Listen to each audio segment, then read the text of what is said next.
Hello everyone, I'm Reza Tangistani, and in this video I'm going to show you how to create a model for crack propagation by using cohesive zone in Abaqus.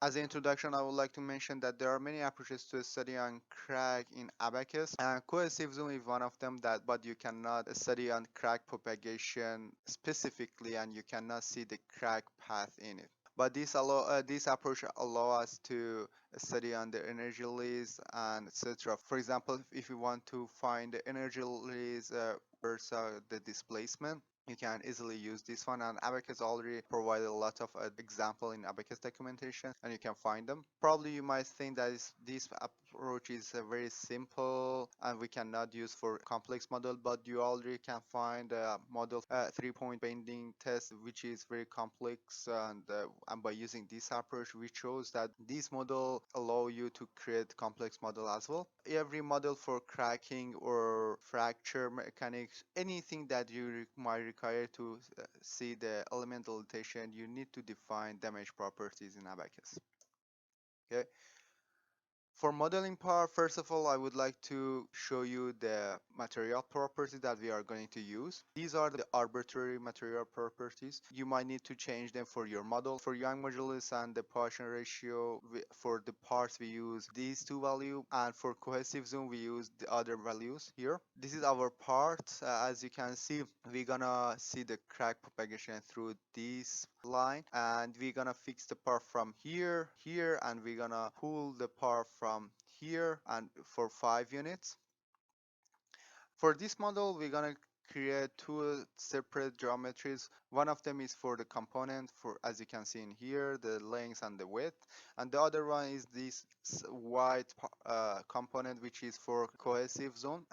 All of them has the same thickness, as you can see, and we're gonna duplicate this component so we can put them one in here and the other on top. It's similar to a cheeseburger, I would say. After that, after creating the model, in your results you will see these. As you can see, the crack start propagating through this line, that because we defined the path for crack, and you can see the elements start deleting in here. I'm gonna upload the video and everything in our website, so if you needed to download the file, you can go to our website and download them. Okay, I think we are ready to go and create the model now.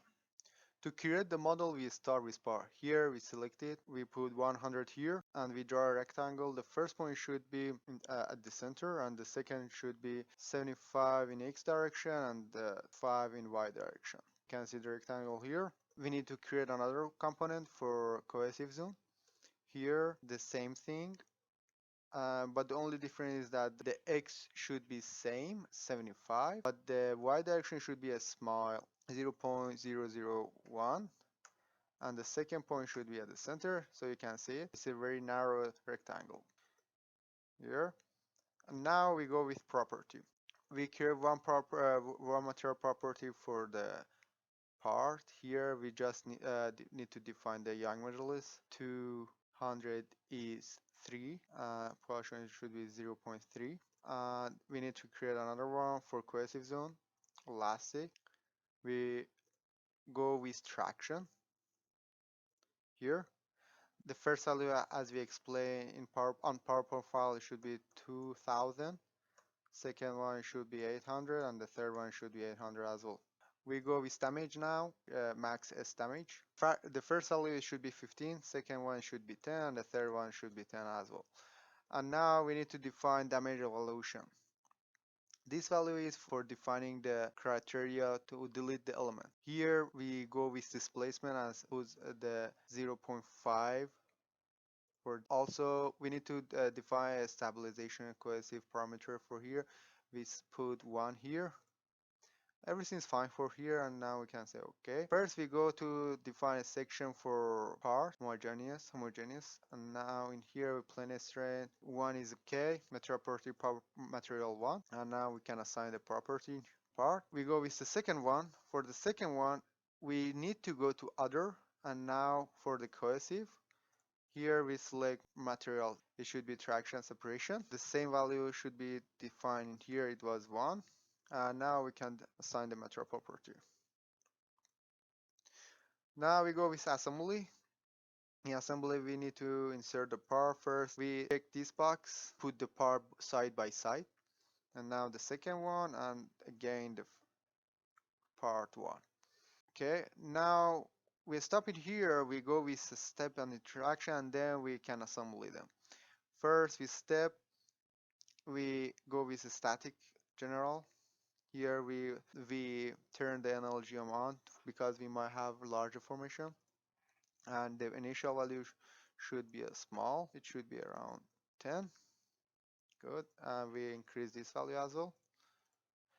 In here, we need to check status to see the crack propagation here. And now, an interaction, we need to first tie this component to these two components. First, we go with this one. The master surface should be the original component, but the slave, it should be the cohesive zone. Okay, we select one more time, tie. The master should be component, slave, it should be the cohesive zone. Okay, we need to define contact because after we apply the load, you will see the elements of this component would delete. So these two components would have contact. So we need to define a contact property. We go with this one, surface to surface. This one should be master, and for a slave we select the other one. Here we define contact property, tangential behavior, frictionless is fine. Now everything's fine. Now we again go back with assembly. We put this part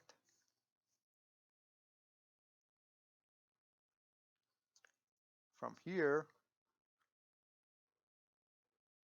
to here. Okay,